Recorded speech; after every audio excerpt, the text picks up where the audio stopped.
institutions. നമ്മൾ പഠിക്കുന്നത് എപ്പോഴും മനുഷ്യനെയും അവന്റെ സ്ഥാപനങ്ങളെയും കുറിച്ചാണ്.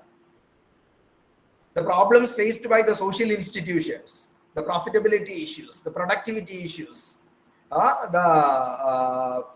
the marketing issues, the changes in the customer behavior, how the banks are performing, how they are tackling the NPA issues. These are all our topics. So these are all concerned with the institutions created by human beings. So we are always studying about man and his institution. That is why our research is considered as social research. This is only an introduction part. Actually, what is needed is the first essay we are expected for the coursework examination from the very first module is regarding the type of research.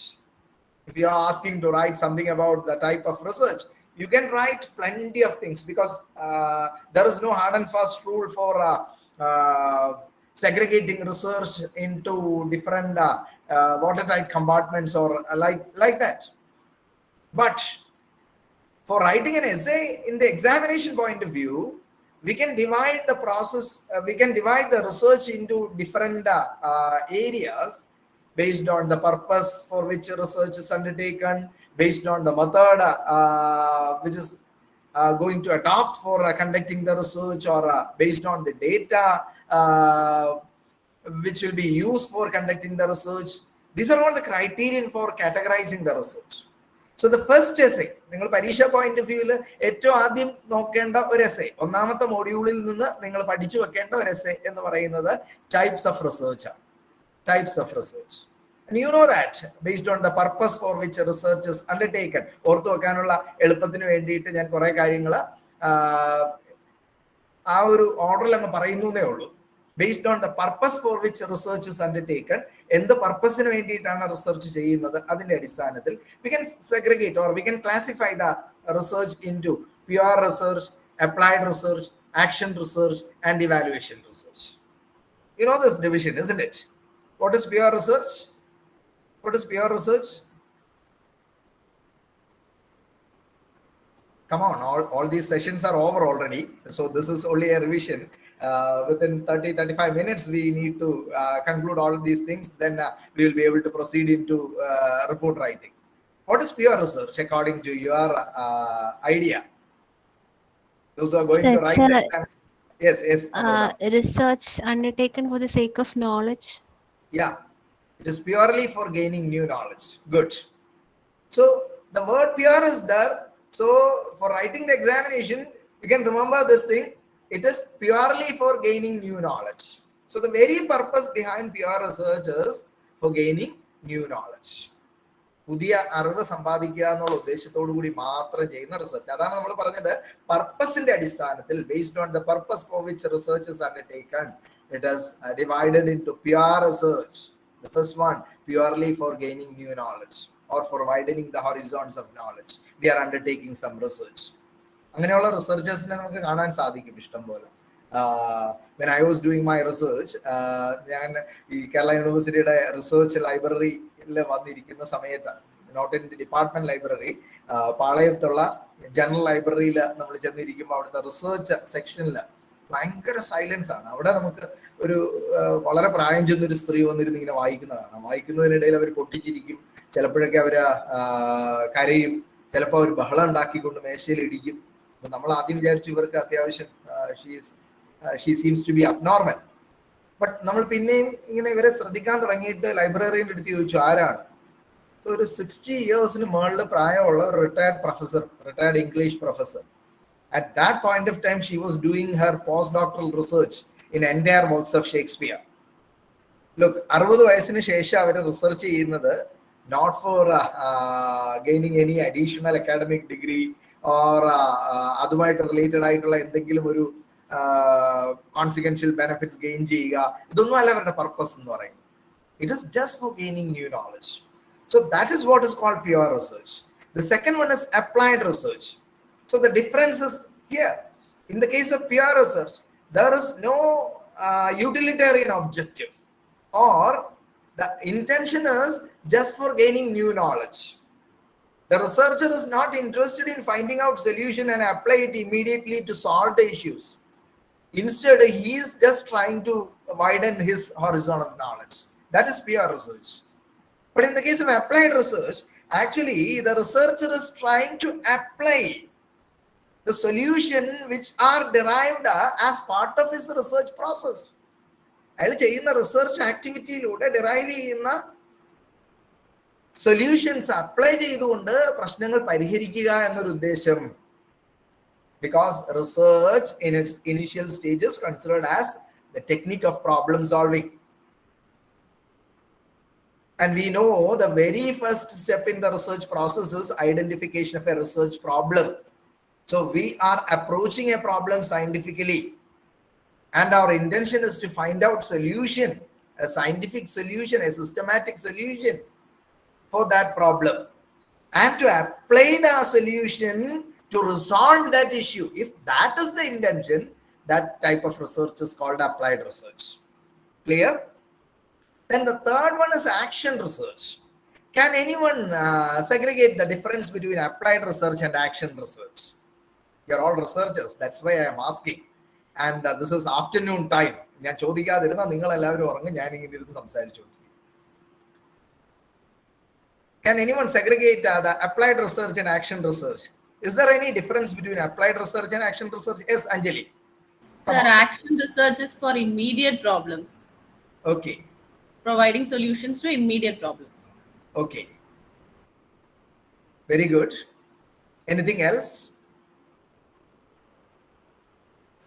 Actually, applied to improve research. Efficiency. Yes, Biji, tell. To improve efficiency. To improve efficiency. Efficiency of whom?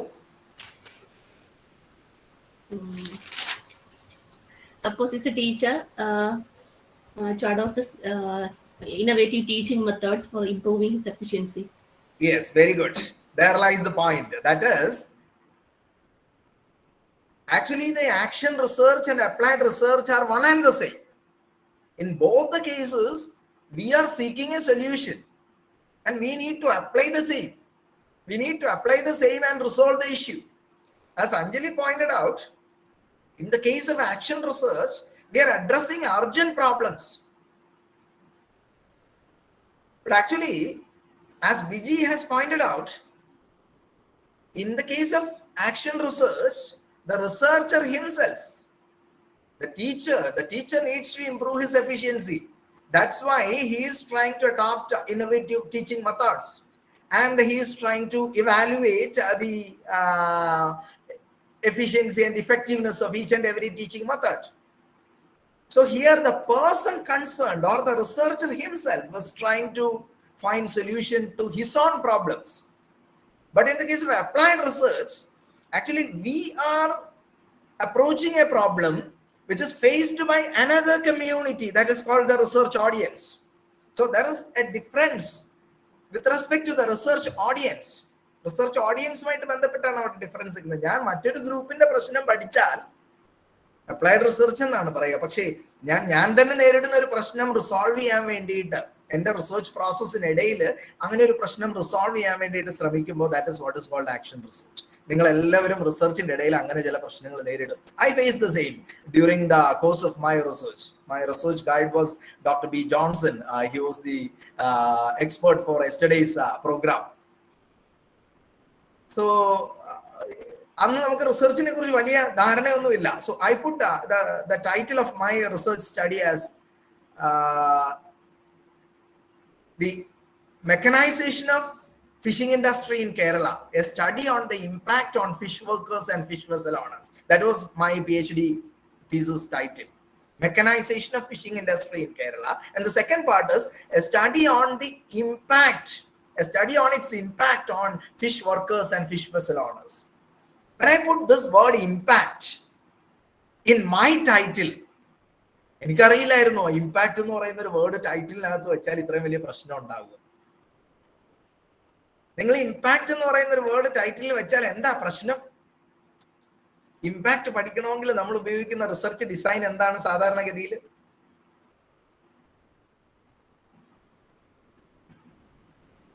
Pre post research design അല്ലേ?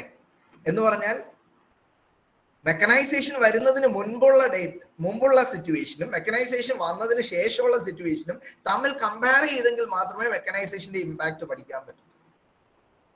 But ആ topic ഞാൻ എടുക്കുമ്പോൾ mechanisation എന്ന് പറയുന്ന process നടക്കുന്നത് 1950s. So it was very difficult to collect data regarding the position which exists prior to 1950s. So ഞാൻ വലിയൊരു പ്രശ്നത്തിൽ പെട്ടു. വലിയ എക്സ്പേർട്സ് ആയിട്ടുള്ള ആളുകളുമായിട്ടൊക്കെ കൺസൾട്ട് ചെയ്യാൻ തുടങ്ങി. അവരൊക്കെ പറഞ്ഞു ടൈറ്റിൽ ചേഞ്ചിന് കൊടുക്കുക, അല്ലെങ്കിൽ ആ പ്രോബ്ലം വിട്ടേക്കുക എന്നൊക്കെ പറഞ്ഞു. So at that point of time, I started a new research. That is what is called an action research. എന്തിനാ? എൻ്റെ ഈ പ്രശ്നം എനിക്കൊന്ന് റിസോൾവ് ചെയ്തെങ്കിൽ മാത്രമേ ഇനി മുമ്പോട്ട് പോകാൻ സാധിക്കൂ. So a design available is a pre-post design. I just want to find out a new design.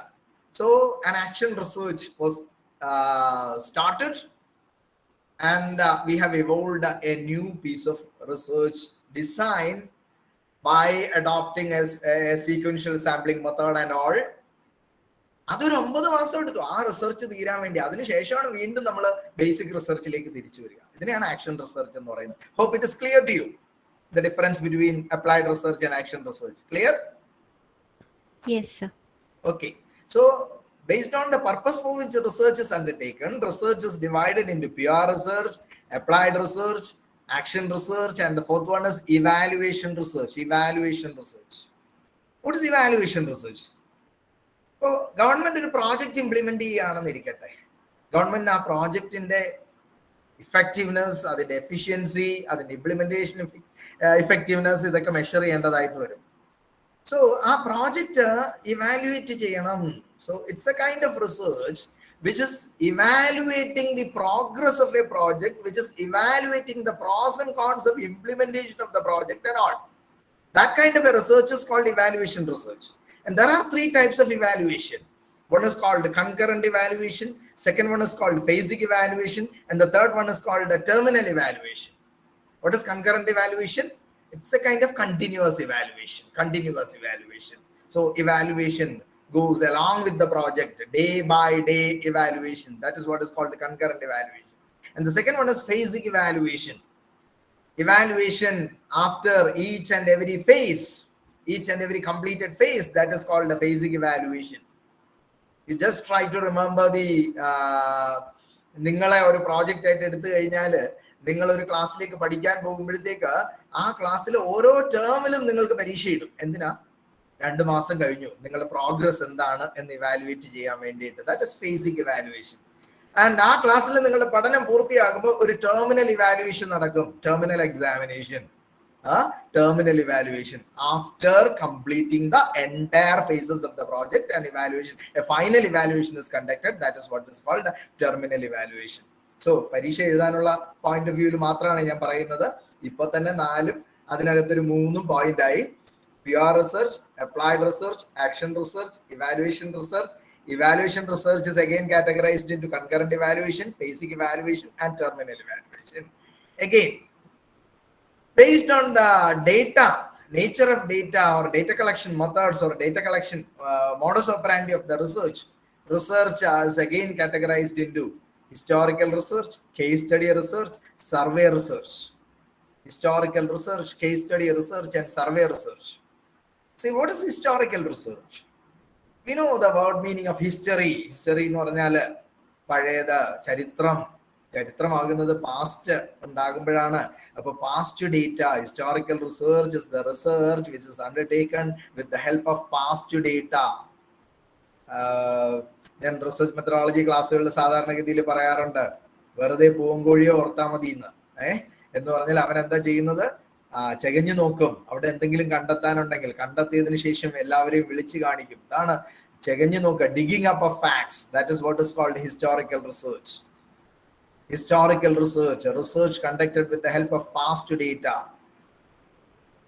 We are exploring the past data for finding explanations for the present and solutions for the future. ഈ ഒരു ലെവലിൽ ഒരു linkage establish ചെയ്യുന്നതാണ് historical research എന്ന് പറയുന്നത്. Then the second one is case study research. What is case study? So there should be a case. Case may be a social unit, a particular social unit. When we are exploring a particular social unit deep and extensively, that is what is called a case study. So it is a deep and extensive, intensive study of a particular social unit. That social unit may be an individual or a group of individuals or a community or even an institution. ഒരു institution നേരിടുന്ന പ്രശ്നം, ഇപ്പൊ KSRTC കുറിച്ചാണ് നിങ്ങൾ പഠിക്കുന്നതെങ്കിൽ KSRTC എന്ന് പറയുന്ന institution ആണ് അവിടെ കേസായിട്ട് മാറുന്നത്. ബിഹേവിയറൽ സ്റ്റഡീസിലൊക്കെ ആണെങ്കിൽ ഒരു ഇൻഡിവിജ്വൽ മതി സോഷ്യൽ യൂണിറ്റ് ആയി മാറാൻ വേണ്ടിയിട്ട്. ഇപ്പോ പെൺകുട്ടികളുടെ പ്രശ്നങ്ങളെ കുറിച്ചാണ് പഠിക്കുന്നതെങ്കിൽ പെൺകുട്ടികൾ എന്ന് പറയുന്ന ഒരു ഗ്രൂപ്പാണ് അവിടെ സോഷ്യൽ യൂണിറ്റ് എന്ന് പറയുന്നത്. അപ്പൊ സോഷ്യൽ യൂണിറ്റ് പലതും ആകാം. അപ്പൊ അങ്ങനെ ഒരു സോഷ്യൽ യൂണിറ്റിന്റെ പ്രോബ്ലംസിനെ ഡീപ്പ് ആൻഡ് ഇന്റൻസീവ് ആയിട്ട് പഠിക്കുമ്പോൾ അതിനെയാണ് കേസ് സ്റ്റഡി എന്ന് പറയുന്നത്. Then survey research. What is survey? Survey means collecting data by survey method, by establishing survey method, visiting each and every respondents, collecting data with the help of interview schedules or questionnaires. That is what is called survey research. Historical research, case study research, survey research. And yet another categorization. Based on this categorization only, we have developed different types of research designs also. So yet another classification is exploratory research, descriptive research, diagnostic research, and experimental research. Exploratory research, descriptive research, diagnostic research, and experimental research. What is exploratory research? So it is not a research.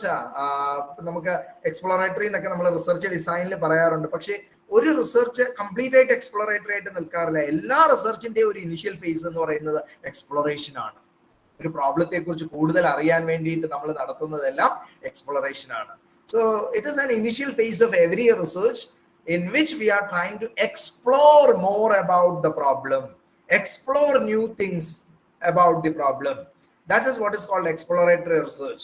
When we are trying to describe the various characteristics possessed by the respondents or various characteristics of the phenomenon under study or various characteristics or characteristics of the variables involved in that problem, that becomes a descriptive study. So descriptive study is actually followed by an exploratory investigation. So descriptive study is there.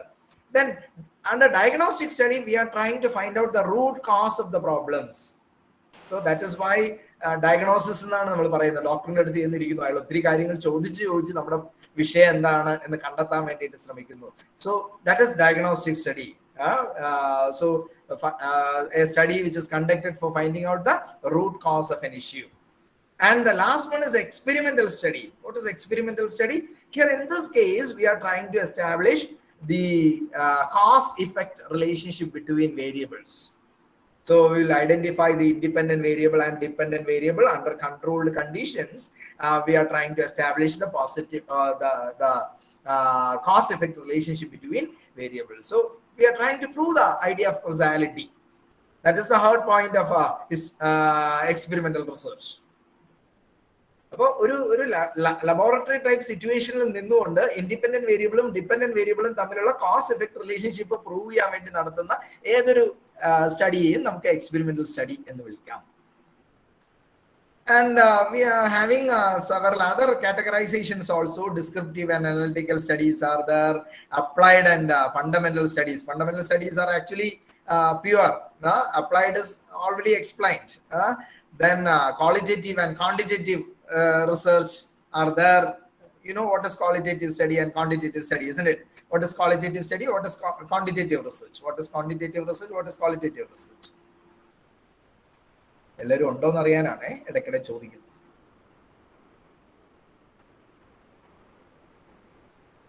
Yes,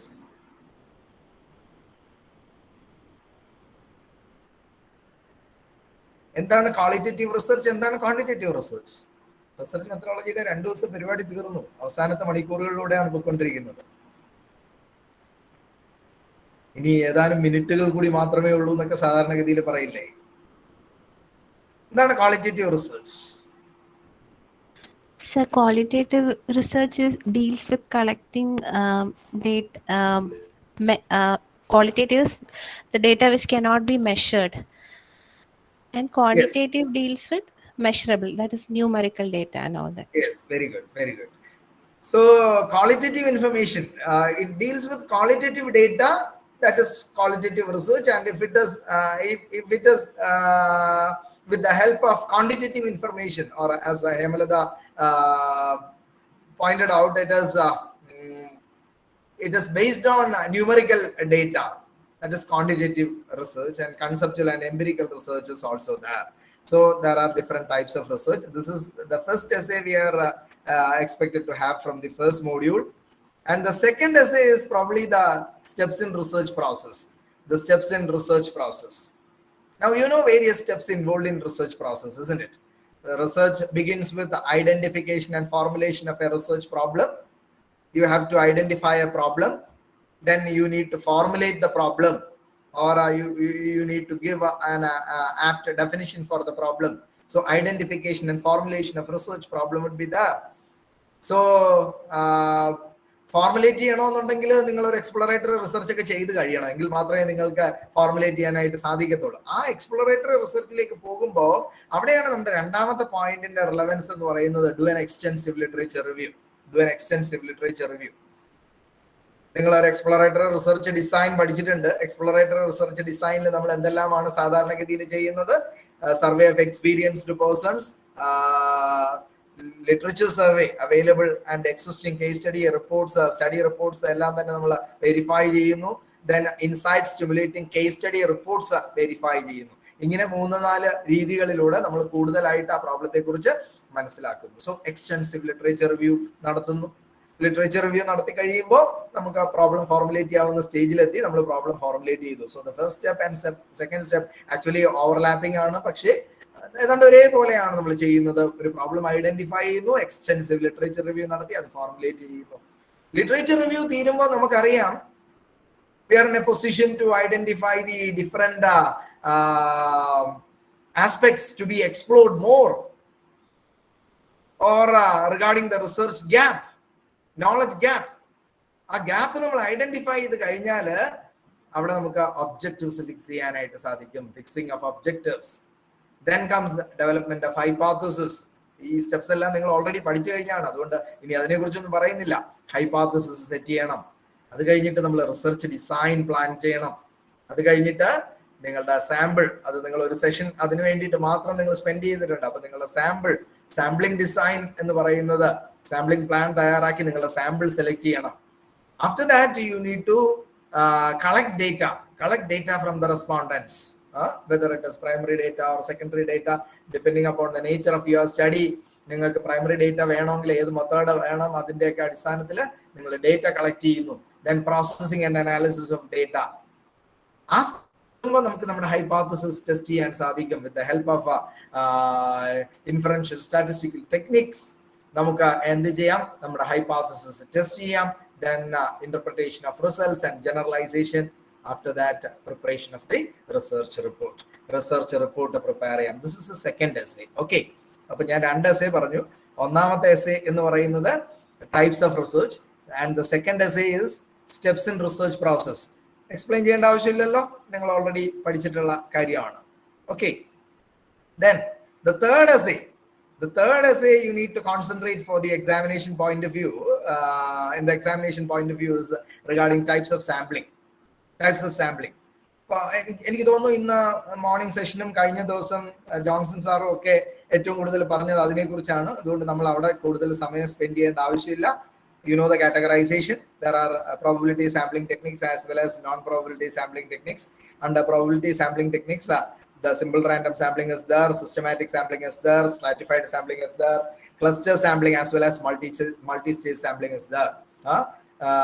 Then under non-random sampling convenience, it is also known as accidental or opportunity sampling, judgment sampling, purposive sampling, quota sampling, expert sampling, snowball design and all.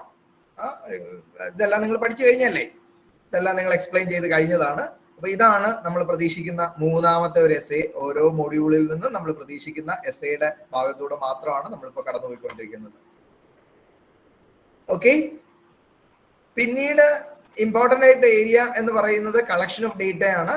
അവിടെ നിങ്ങൾക്ക് അറിയാവുന്ന കാര്യമാണ്. Data എന്താണെന്ന് നമുക്കറിയാം. അവിടെ ഡേറ്റയുടെ categorisation അറിയാം. Primary data, secondary data, tertiary data എന്ന് പറഞ്ഞിട്ട് ഡേറ്റയെ കാറ്റഗറൈസ് ചെയ്തിട്ടുണ്ട്.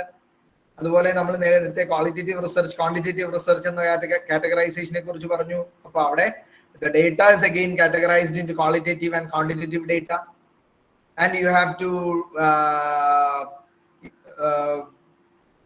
be very cautious while using the secondary data in your study. You need to check the reliability, suitability, and adequacy, etc., because maybe sometimes certain questions may be asked regarding what are the precautions to be taken while using secondary data for your research inquiry. And the primary data collection methods are also there. That is very important. The primary data collection method is very important. So this is another essay you have to it is another important essay. Data collection is another important essay. Data, what is data? Data is the collection of facts and figures to be used for a specific purpose. And research data, in the case of research data is any information that has been collected, observed, generated, or created to validate the original research findings. The very purpose behind the collection of information is to validate the original research findings. So the facts, information, or premise systematically collected and presented in a formal manner for the purpose of drawing inferences called the data. There should be a purpose behind the collection of information. That purpose is nothing other than drawing of inferences from the data. That is why we are collecting it systematically and scientifically and presenting it in a formal manner, and which are again processed with the help of some statistical processing techniques as well as statistical analysis techniques and all. And we have categorized the data into primary data, secondary data, and tertiary data. I don't want to explain all these things. Qualitative data and quantitative data again. Published data and unpublished data. This is regarding secondary data. I just now mentioned about the precautions to be used the secondary data for your research. നിങ്ങളുടെ റിസർച്ചിൽ നിങ്ങൾ secondary data ഉപയോഗിക്കുമ്പോൾ ശ്രദ്ധിക്കേണ്ട പ്രധാനപ്പെട്ട കാര്യങ്ങൾ എന്തൊക്കെയാണ് എന്നുള്ളത് നോക്കിക്കോണം. അപ്പൊ സെക്കൻഡറി ഡേറ്റ ഉപയോഗിക്കുമ്പോൾ എടുക്കേണ്ട പ്രിക്കോഷൻസ് എന്താണ്? We know the secondary data. Secondary data എന്ന് പറയുന്നത് എന്താണ് actually?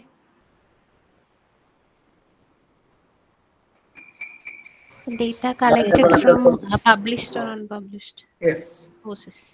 Data collected by someone else, used for their research and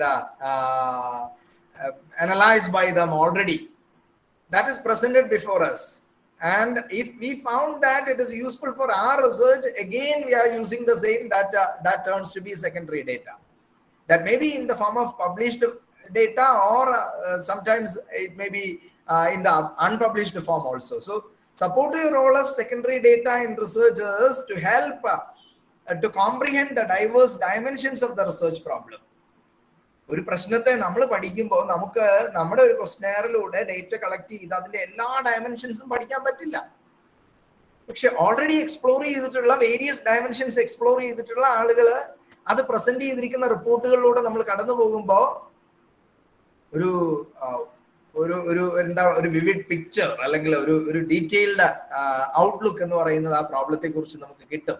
അതുകൊണ്ടാണ് അവിടെ പറയുന്നത് help to comprehend the diverse dimensions of the research problem, identification of the research gap, identification of the variables involved, development of the research design, everything derived from the secondary data. So before using the secondary data, you have to ensure the reliability, the suitability, the adequacy, etc. of the secondary data. Then comes the primary data collection methods. Primary data collection methods. Sometimes ഇത് ഒരു practical view പോയിന്റിലും question പേപ്പറിൽ ചോദിക്കാമേ. ഒരു research problem തന്നിട്ട് ആ പ്രോബ്ലത്തിന് ഏത് തരത്തിലുള്ള ഒരു ഡേറ്റ കളക്ഷൻ മെത്തേഡ് ആയിരിക്കും നിങ്ങൾ ഉപയോഗിക്കാനായിട്ട് പോകുന്നത്, അല്ലെങ്കിൽ ഏത് തരത്തിലുള്ള ഒരു സാമ്പിളിംഗ് ആയിരിക്കും നിങ്ങൾ ഉപയോഗിക്കാനായിട്ട് പോകുന്നത്, എന്തുകൊണ്ടാണ് നിങ്ങളുടെ ആൻസർ ജസ്റ്റിഫൈ ചെയ്യുക എന്ന് പറയും. Which data collection method will be apt for the problem given in the question paper, and you have to justify your answer also. So there are different types of primary data collection methods. The very first one is observation method. Observation method means collection of data with the help of eyes. So minute, close and systematic observation. That is what is called observation method. There should be a purpose. That purpose should be for drawing inferences. So mere looking is not observation. Minute, close and systematic observation for the purpose of drawing inference is only called as observation. There should be three components: sensation, attention and perception. You know all these things. That is why I am not explaining all these things again and again.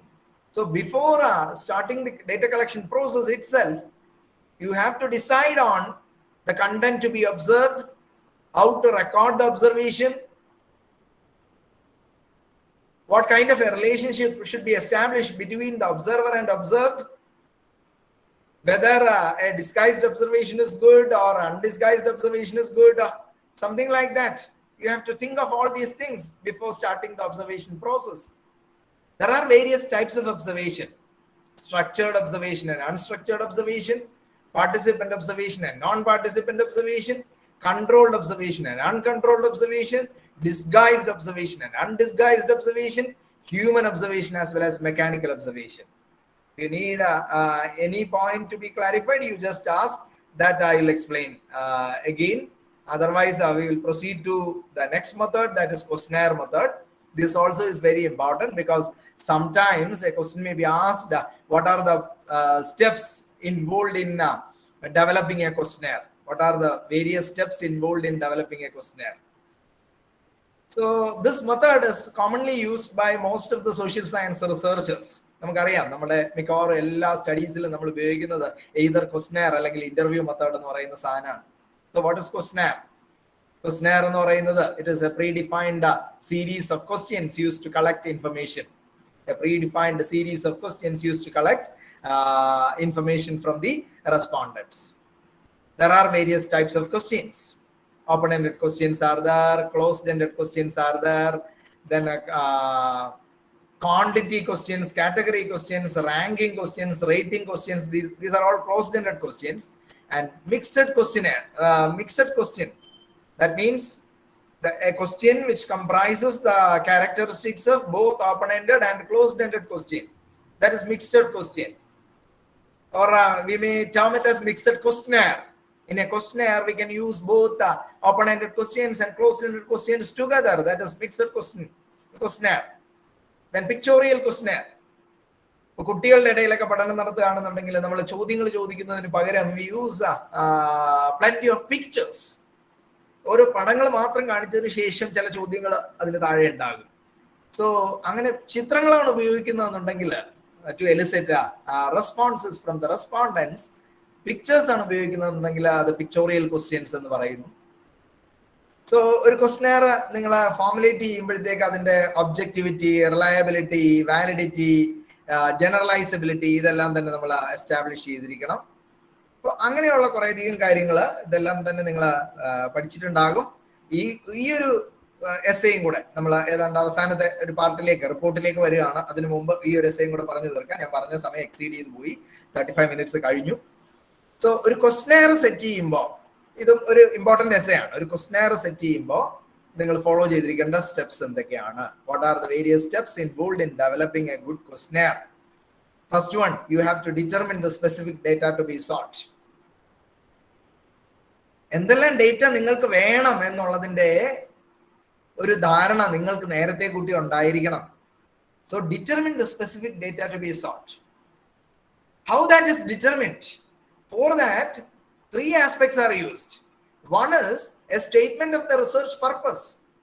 That is why whenever you constitute a questionnaire, നമ്മുടെ research ഗൈഡിന്റെ അടുത്തോ അല്ലെങ്കിൽ വേറെ ഏതെങ്കിലും ഒരു എക്സ്പേർട്ടിന്റെ അടുത്തോ നമ്മൾ കൊണ്ടു കൊടുക്കുമ്പോൾ they will ask for the objectives, research objectives. That is what is called statement of the research purpose. കാരണം ആ ഒബ്ജക്റ്റീവ്സ് ഓരോന്നും സാറ്റിസ്ഫൈ ചെയ്യുന്നതിന് വേണ്ടിയിട്ടുള്ള ഡേറ്റ നിങ്ങളുടെ ക്വസ്റ്റ്യനെയറിലൂടെ നിങ്ങൾക്ക് കിട്ടുമോ എന്നുള്ളതാണ് നമ്മൾ പരിശോധിക്കാൻ പോകുന്നത്. So determine the specific data to be sought. That is determined with the help of statement of research purpose. Then with the help of the statement of research purpose, you have to prepare a list of information to be sought from the respondents. ഈ ഓരോ research പർപ്പസും satisfy ചെയ്യുന്നതിന് വേണ്ടി എന്തെല്ലാം information വേണമെന്നുള്ളത് it will be based on what? Based on the literature review. Literature review ne base ചെയ്തിട്ട് നമുക്ക് list of information prepare ചെയ്യാം.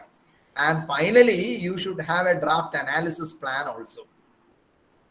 Even before preparing your questionnaire, in the first step itself, you have to consider the analysis plan in your mind. So prepare as you should have the research purpose with you, and based on that research purpose, you need to prepare a list of information to be sought. Along with that, you should have a draft analysis plan also. Based on that, you need to determine specific data to be sought from the respondent. Second step is determine the interviewing process.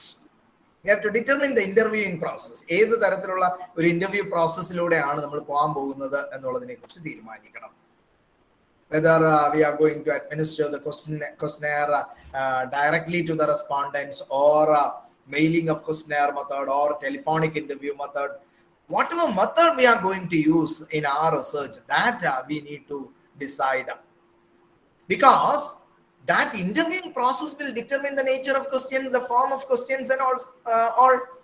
So that's why you have to determine the interviewing process prior to that of developing the questionnaire itself. And the third one, you have to evaluate the question content. So after these two steps, we will get an idea about each and every questions. Then you just try to evaluate the question content. How that question content is get evaluated? For that, we have to ask various questions like, does the respondent understand the question? If I ask this question in this particular manner or in this way, whether they understand this question. And I am going to ask this to a particular group or a particular community. They are my respondents. So think that, does the respondent have necessary information to answer this particular question? And will the respondent provide necessary information if I ask the question in this way? So these are your concerns. So evaluate the question content. So determine the specific data to be sought, determine the interviewing process, evaluate the question content. After that, you are proceeding to the fourth step, determining the wording of questionnaire. You have to decide about the wording of questionnaire. The wording of questionnaire. എന്തെല്ലാം വാക്കുകൾ ഉപയോഗിക്കണം എന്നുള്ളതിനെ കുറിച്ച് ആലോചിക്കണം. So in that step, you should be very careful. Use only simple language. Avoid lengthy questions. Be as specific as possible. ചോദിക്കേണ്ട കാര്യം മാത്രം ചോദിച്ചാൽ മതി. Avoid double-barreled questions. What are double-barreled questions? What are double-barreled questions? Any idea? What are double-barreled questions?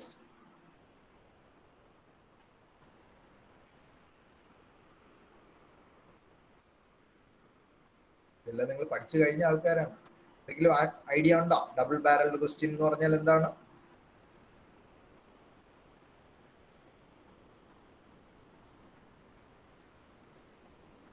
A question which calls for two different answers at the same time is called a double-barreled question. ഒരു ചോദ്യം ചോദിച്ചു, അതിനകത്ത് രണ്ട് വ്യത്യസ്തങ്ങളായ ഉത്തരങ്ങൾ ഒരേ സമയം വിളിച്ചു വരുത്തുന്ന ടൈപ്പ് ചോദ്യം. We need only one answer, but നമ്മുടെ ക്വസ്റ്റ്യൻ എങ്ങനെ ചോദിച്ചു എന്നുള്ളതിന്റെ അടിസ്ഥാനത്തിൽ രണ്ട് വ്യത്യസ്തങ്ങളായ ആൻസർ ഒരേ സമയം വരാൻ സാധ്യതയുള്ള questions. So if we ask a question like this, which 100cc motorcycle gives you maximum mileage and maximum pickup? Most probably, the bike which gives us maximum mileage will not give maximum pickup. So it will call for two different answers at the same time. Then avoid leading questions. A question which automatically leads into an answer is called a leading question. Avoid loaded questions also. A question which is loaded with certain sentiments or emotions like that. That is called a loaded questions. So അങ്ങനെയുള്ള ചോദ്യങ്ങളെല്ലാം ഒഴിവാക്കിയിട്ട് വേണം നിങ്ങൾ നിങ്ങളുടെ ക്വസ്റ്റ്യന്റെ wording തീരുമാനിക്കാൻ വേണ്ടിയിട്ട്. Then after that, now the question is ready with you. So you can determine the questionnaire structure. the structure of the questionnaire, what all questions are to be asked at the initial stage, then the second level questions and the third level questions. Like that, you have to arrange the questions and all. What will be the physical characteristics of the questionnaire, the space in between. All these things constitute the structure of the questionnaire.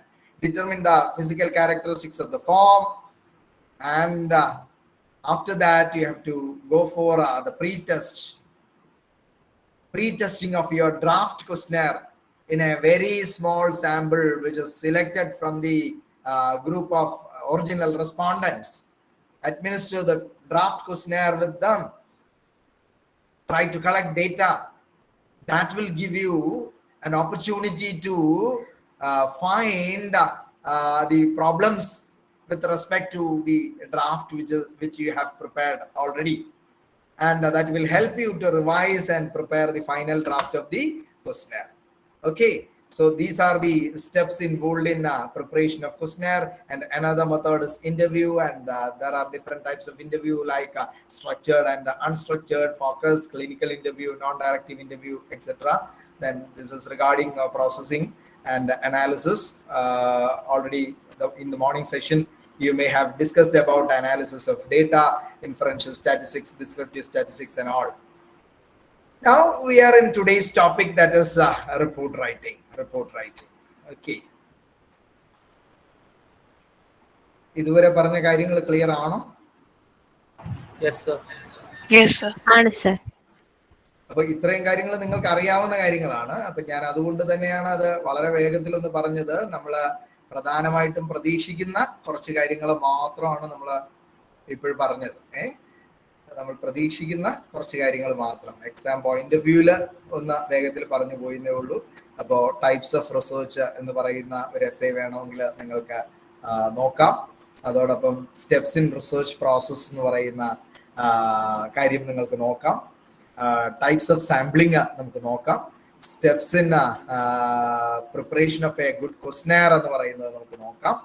അപ്പോൾ these are all different types of different questions that may be asked for this coursework examination.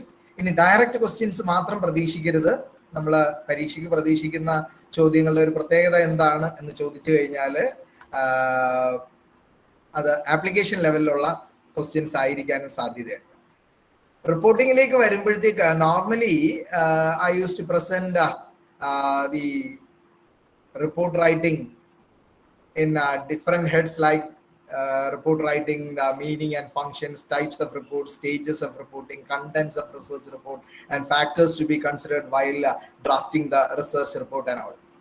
But in your examination point of view, today we are going to discuss only two parts. They are the first part, research report, the meaning and functions, because whenever a question is asked from this particular area, you need to write the meaning as well as the functions of a research report as an introduction. Then the contents of research report is very important. So we just proceed into that two aspects alone. What is a research report regarding the first part? So actually, among the various steps involved in research process, the research reporting is the final and very important step in the research process.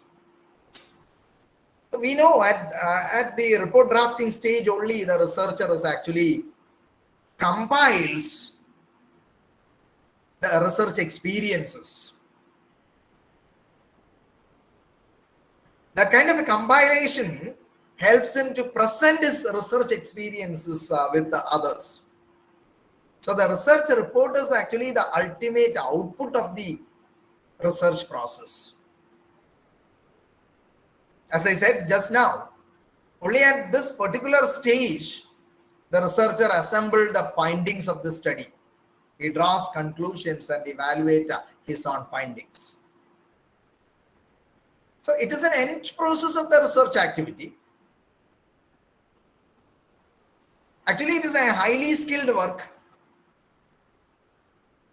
Not only a skilled work, it is a highly challenging task also. It is a technical activity which demands a considerable amount of thought, effort, patience, skill, penetration, and an overall approach to the problem. That is why we used to say like this: report writing is the final stage which can be equated as a tapas. The entire research process is tapas, but in the writing stage, we compile entire thing in our mind and we are assembling the thing, we are logically arranging the things. So that is why in this stage, a considerable amount of thought, effort, patience, skill, penetration, as well as an overall approach to the problem is needed. And we should have a firm control over the language and should express a great amount of objectivity also. So that is why a considerable amount of planning and preparation is necessary for organizing and drafting a research report. What actually is a research report?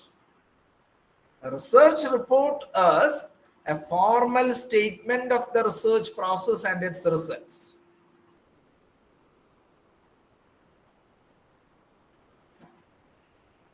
Research report is actually a formal statement. It is a formal statement of the research process, the entire process of research and its results. It gives a narration of the problem studied. What we have studied, that is get narrated here. What all methods we have used. What are the various findings of the study? Everything is explained here. So why we are preparing this report? Why we are preparing this report? What is the very purpose behind the preparation of research report? The very purpose of research report is to communicate to the interested persons, communicate to the interested parties. Not only the research problem, the methodology and the results of the study, also in such a way to enable them to understand the entire process of research. And that will help them to determine the validity of conclusions arrived through the research. And what are the various functions performed by a research report? Various functions performed by a research report. So the research report performs various functions like it serves as a means for presenting the problem studied. So we are stating the problem itself, the methods and techniques used for collecting and analyzing the data, the major findings of the study, the conclusions and recommendations in an organized manner. This is the very important function. And second one, a research report, if you prepare and present to the university, it becomes a basic reference material for future use. That is why we insist the researchers to be very careful in preparing the research report, because it bears your name and it becomes a basic reference material for the future generations. So it serves as a basic reference material for the future use in developing the research proposal in the same area or in the related area. And you will get citations also. And the third function is a report serves as a means for judging the quality of the completed research project. If you prepare and submit a research report, with the help of that report only the adjudicators or the evaluators evaluate the quality of your research inquiry. So a research report serves as a means for judging the quality of the completed research project.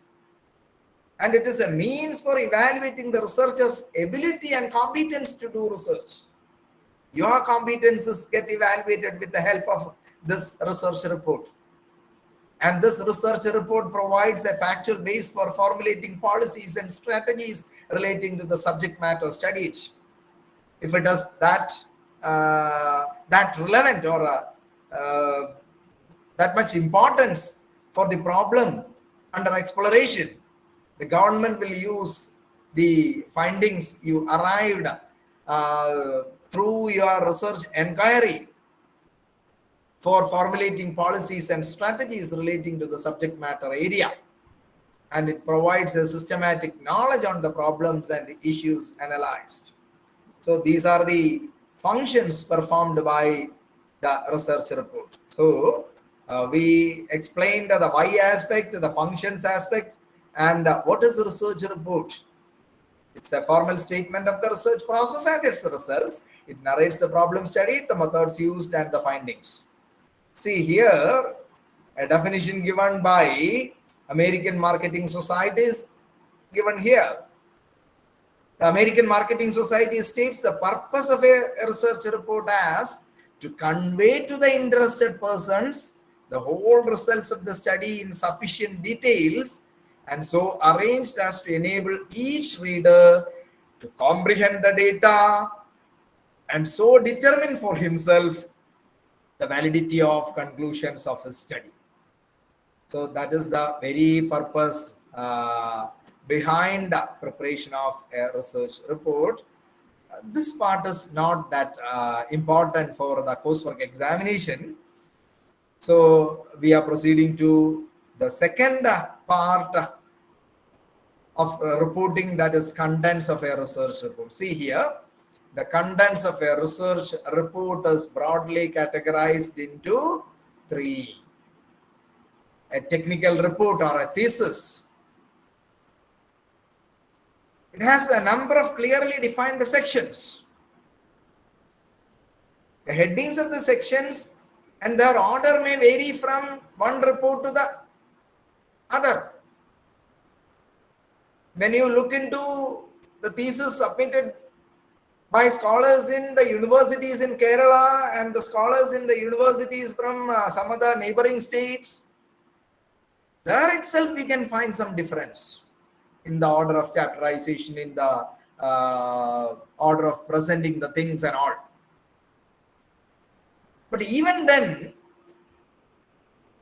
a thesis should have some clearly defined sections. The order may be changed, or sometimes it may be overlapped. That is why a commonly accepted classification is given here for the examination point of view. The contents of a research report are broadly classified into three. They are preliminary items, body of the report, and terminal item. Now we will look into each one of it along with the points to bear in mind while preparing the research report. See, so these are the broad categorization, among which the first part is preliminary items.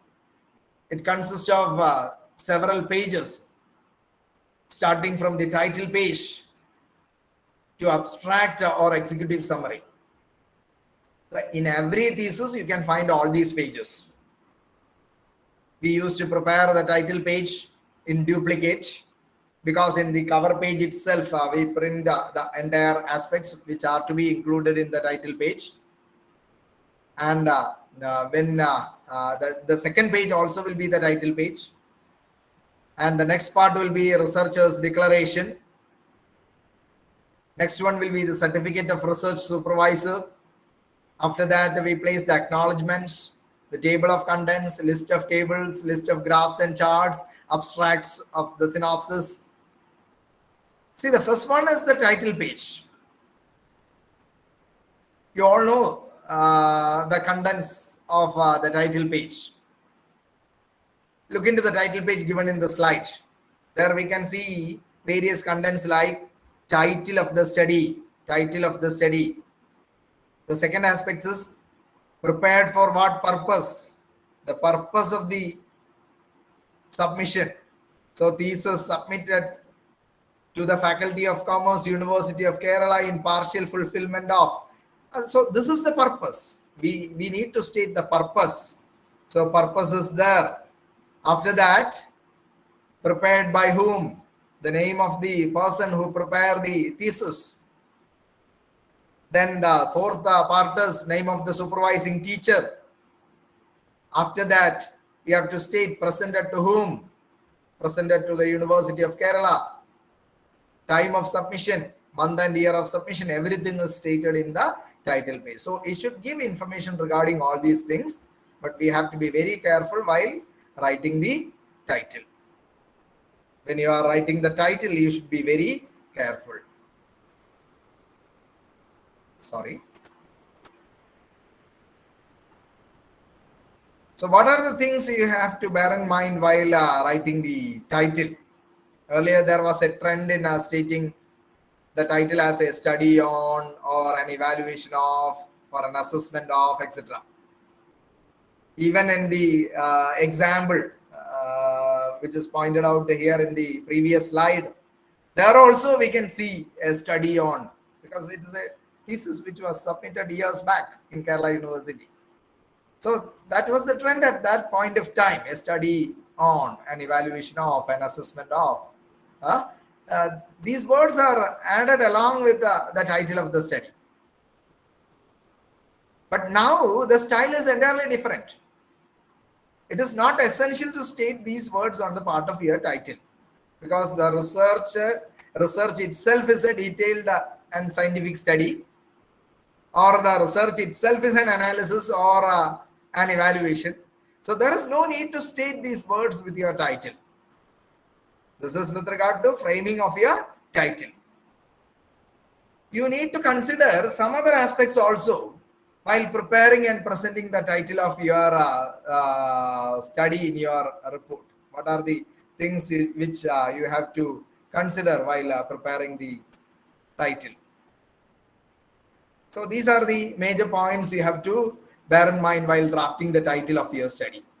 The title should be as specific as possible.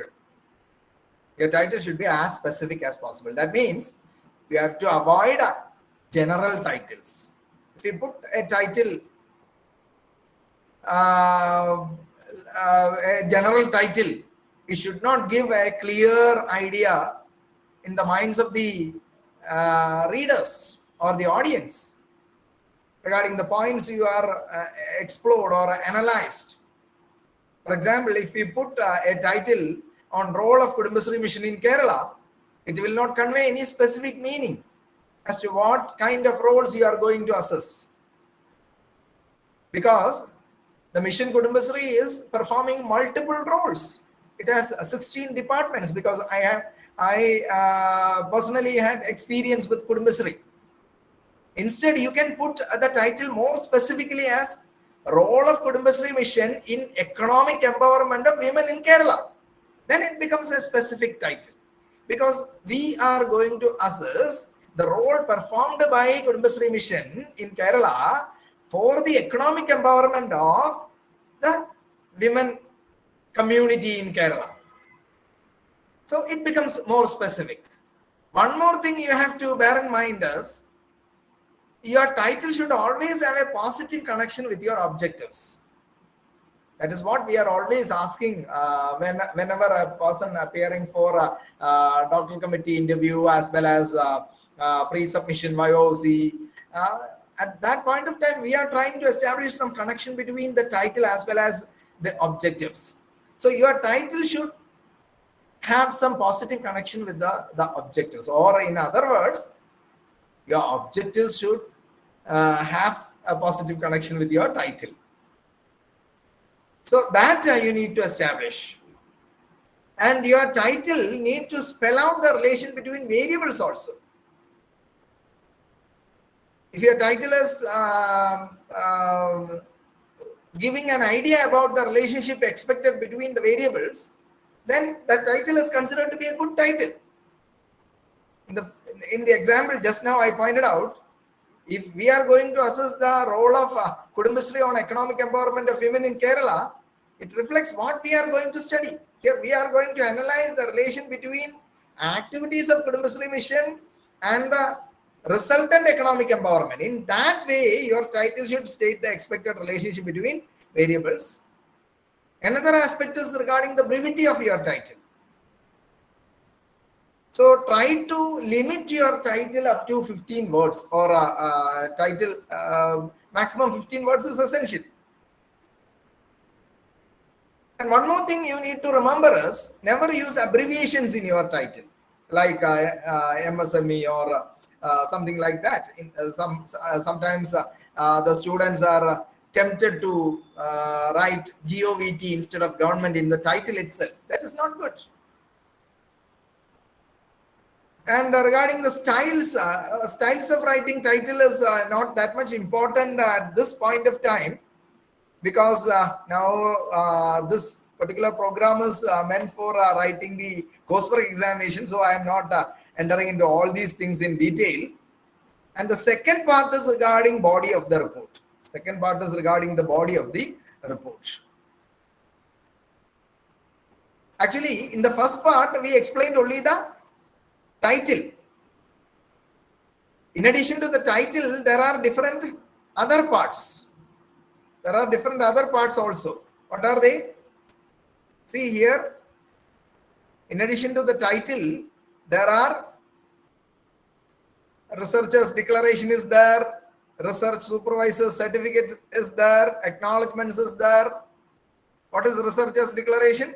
In the case of an academic research or academic project work, which is conducted for the fulfillment of the requirements of a degree, then you need to make a declaration. It is a bona fide work done by me, and no part of it is produced before some other agency for getting some other benefits. In that way, you have to declare. That is researcher's declaration. Then research supervisor should give you a certificate, as it is your independent research work.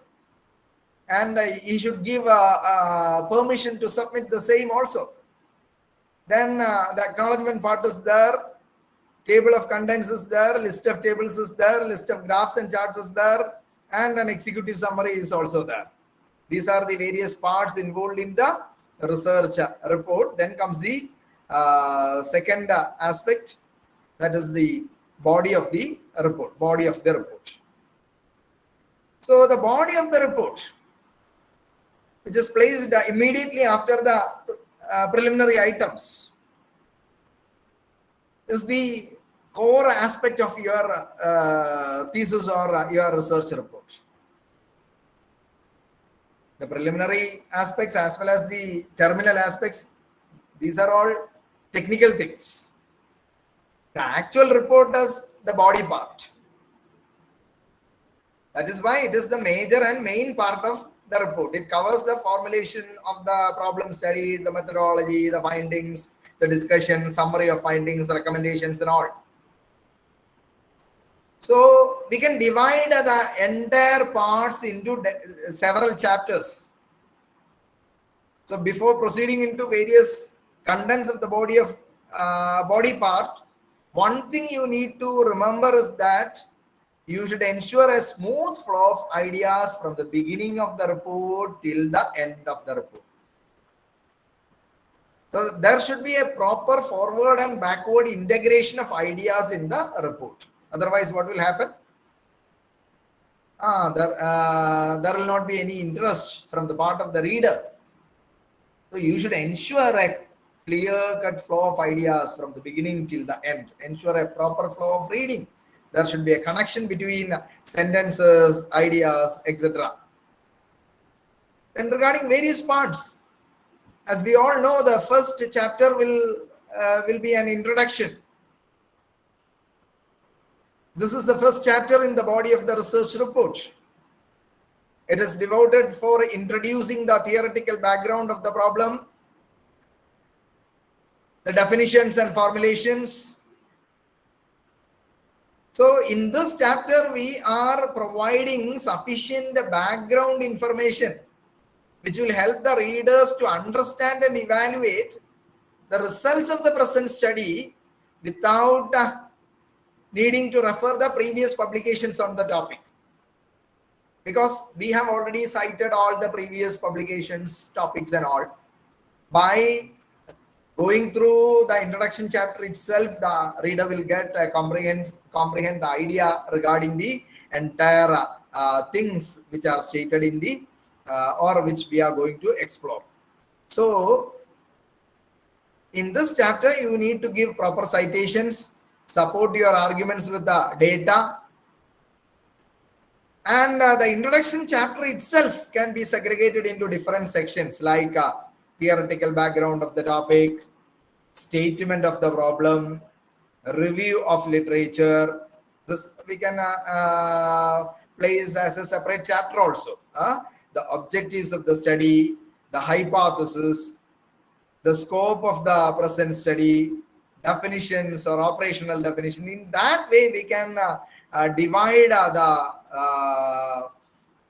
different parts in the first chapter into different areas. So the first thing is theoretical background of the topic, which gives a theoretical background. Then the statement of the problem. So in this section, why and how a problem was selected are stated. And the problem should be clearly defined with the supporting facts. That is essential. In this part, you can add your research questions that will lead to the development of research objectives. So simply, the research problem or the statement of the research problem should be specific and clear with supporting information and would be followed by research questions. These questions turn to be your research objectives in the later stage. Then I have already pointed out the need of literature review. The literature review itself is a vast area actually. So you can add as a separate chapter also, or you can place it as part of the first chapter itself, because this part give light into the methodology and all. So this is an important part of the body of the report. This part is actually devoted for making a brief review of previous studies on the problem and significant writings on the topic under study. Actually, the review provides a summary of the current state of knowledge in the area of investigation. And after the review, we are pointing out which aspects have been investigated, what research gap exists, how the present study is an attempt to fill the gap highlighted in the study, and so on. Thus, the underlying purpose is to locate the present research in the existing body of research on the subject and to point out what contributes to the subject. We are trying to find a place for our research. And we know it is the review which helps the researcher in identification of the variables, development of hypothesis, preparation of research design and all. Earlier there was a style of presenting the entire review chronologically in the order of the years, but it is essential to arrange the review and present the same in a thematic way, that you will get more idea about the thematical review as well as methodological review in the research methodology workshops and all. And some of you are experts in that area also. Then comes the objectives of the study. So the objectives of the study and the investigative questions relating to each of the objectives are presented in this part. Then comes the hypothesis. After that, we have to state the scope of the study, limitations of the study, concepts and operational definitions, variables. The entire methodology needs to be elaborated at this part and so on. All these things need to be explained in the first chapter itself. In the, among the body, in the first chapter introduction, we have to state all these things in the first chapter itself. But sometimes, as part of the second chapter, the methodology itself is presented as a separate chapter in certain researches. That also is permitted. I told you earlier, there is no hard and fast rule regarding following a particular thing as it is for the entire research work and all. So in the methodology section, The overall methodology, that is the research design, experimental survey, case study, or action research is used, and collection methods like observation, interview, all these things are stated in the methodology section.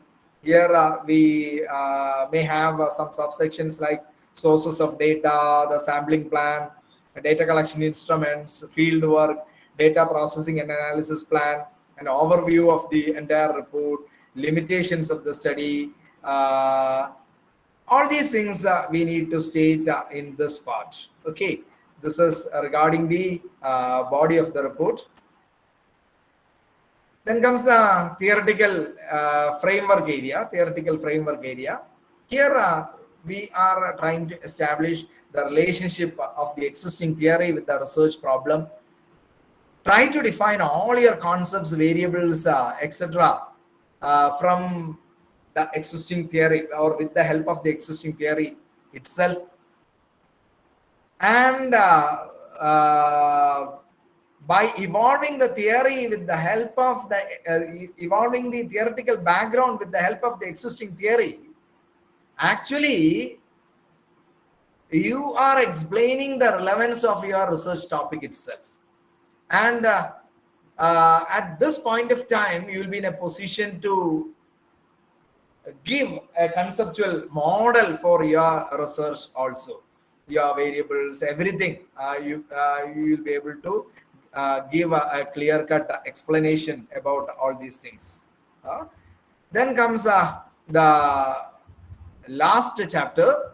The last chapter is regarding the analysis chapter. See,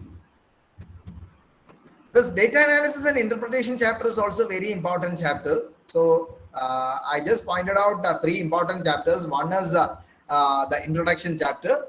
Even you can write literature review as the second chapter, and the theoretical background as the third chapter, and data analysis as the fourth chapter. It is very important chapter. Here in this part, we are explaining the descriptive as well as the descriptive characteristics of data, as well as the statistical analysis is performed here, and the hypothesis testing, its interpretation, everything is presented at this point of time. So this also is a very important chapter. I'm not going to explain the things to be bear in mind while writing the analysis chapter, because that is not that important for the coursework examination. Then the final chapter is the summary of findings, conclusions, and recommendations. This is the last chapter of your research report. Here in this chapter, you are arranging the specific findings related with your research objectives. Try to arrange the findings based on your research objectives itself, and you have to place a conclusion of the entire study and give suggestions or recommendations based on your findings of the study, and to point out the topics for further research also. So these are the components of the research report. The last part, the third part, is the terminal items. In this part, we are appending the questionnaire or the tool for data collection. That may be either the questionnaire or interview schedule or something like that. And we are arranging the entire references here as bibliography. For that, you have to follow the APA 7th edition style. That also is here, but we are not going to explain that thing also here. So this is regarding the essay for writing the report. So research reporting is another important essay we may expect for your coursework examination. So that's all about my presentation. So you can ask any clarifications needed with respect to the presentation made today. Okay. Thank you, sir. If any of the participants have questions, you may either ask or leave a message in the chat box.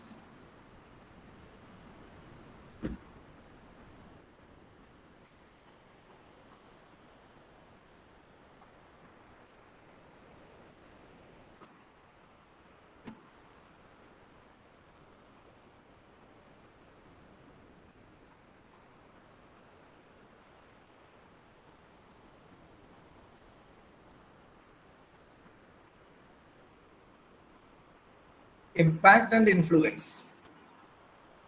Actually, analytical point of view, we are explaining the difference between this impact and influence. Impact is a concrete thing. Impact is a concrete thing. We are studying the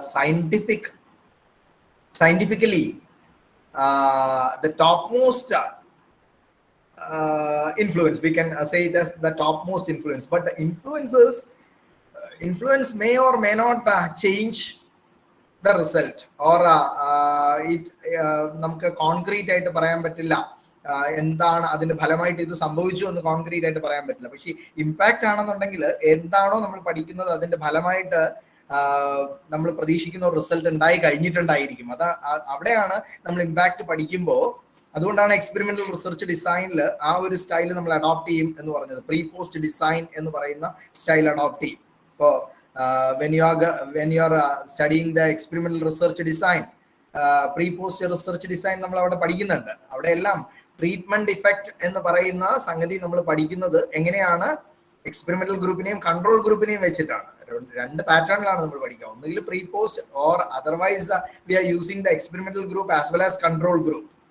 തമ്മിലുള്ള difference എന്ന് പറയുന്ന ട്രീറ്റ്മെന്റിന്റെ effect ആണ്. ആ treatment effect എന്ന് പറയുന്നത് purely impact ആണ്. അത് concrete ആണ്.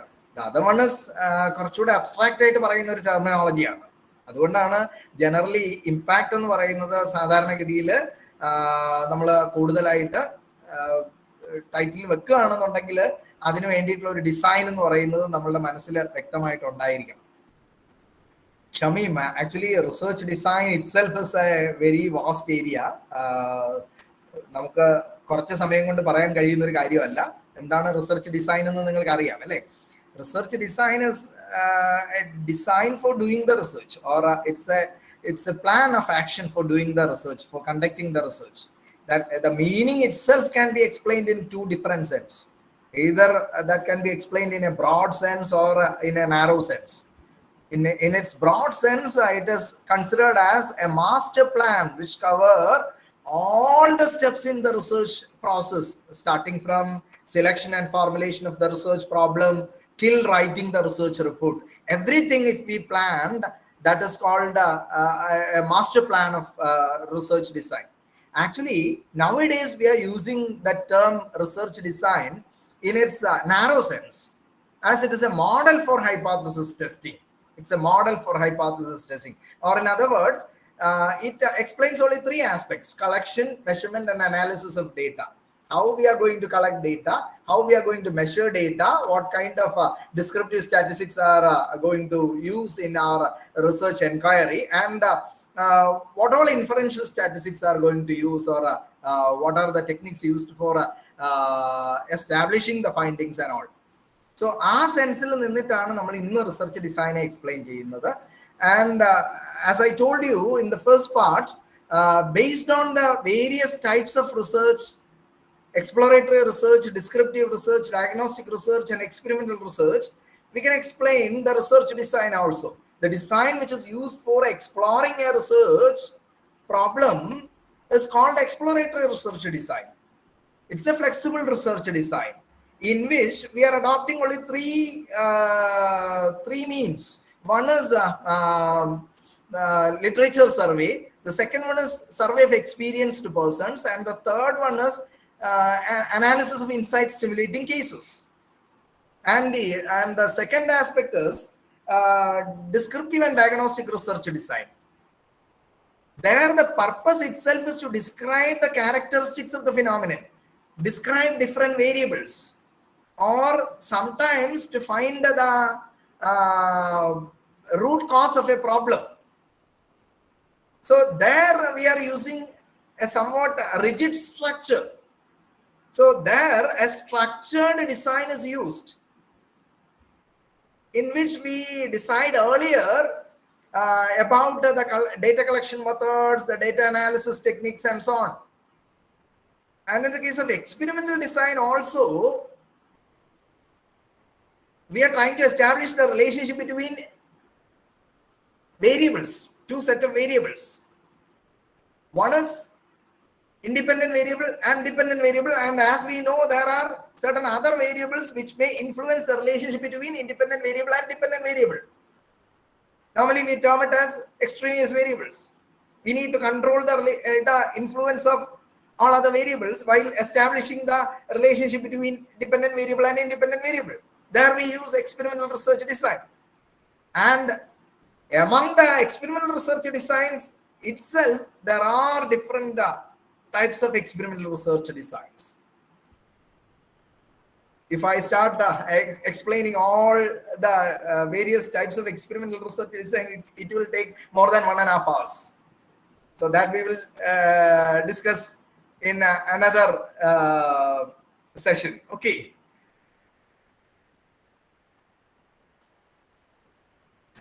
So there is one more question in the chat box. The difference between appendix and annexure. Appendix and annexure. Actually, in technical report, we term it as appendix itself.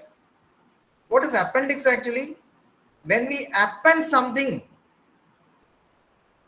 which cannot be formed part of the actual body of the report, that is what is called appendix. And in other books and journals and all, they call it as annexure. Annexure is if we are explaining something, we quote some aspects or some studies or some quotations like that. We have to reproduce this quotation in the annexure part. That is get annexed. നമ്മൾ സാധാരണഗതിയിൽ പറയത്തില്ലേ, നമ്മൾ ഒരു letter നിങ്ങൾ draft ചെയ്യുമ്പോഴത്തേക്ക് ആ ലെറ്ററിനകത്ത് നമ്മൾ പറയും, ലെറ്റർ എഴുതി വരുമ്പോഴത്തേക്ക് order for the same is annexed or it is enclosed. ഇപ്പൊ എൻക്ലോഷർ നമ്പർ 1 എന്ന് പറഞ്ഞിട്ട് അത് കൊടുക്കുന്നു. അതിന് സമാനം മാത്രമാണ് അനക്ഷർ എന്ന് പറയുന്നത്. പക്ഷേ നമ്മുടെ മൊത്തം സ്റ്റഡിയിൽ ഏറ്റവും പ്രോമിനന്റ് ആയിട്ട് വരുന്ന പല കാര്യങ്ങളും നമുക്ക് അപ്പൻഡ് ചെയ്യുന്നു. You can use it as synonyms also. Yes.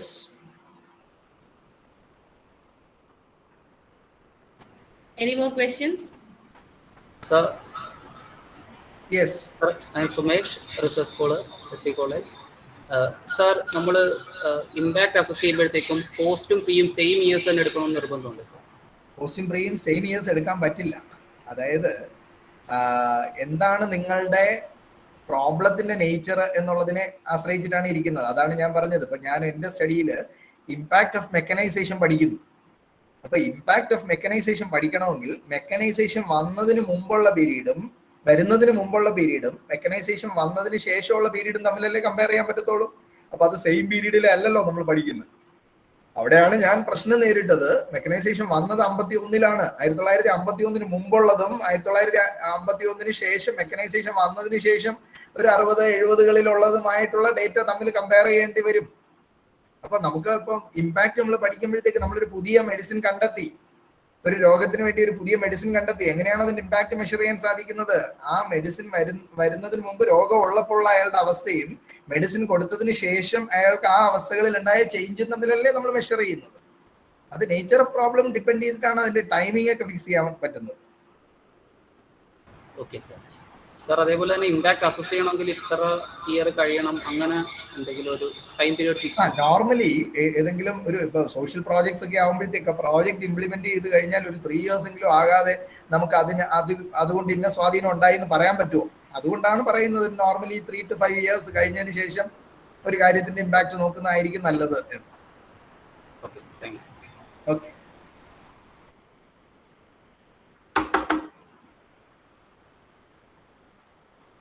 Okay. Any more questions?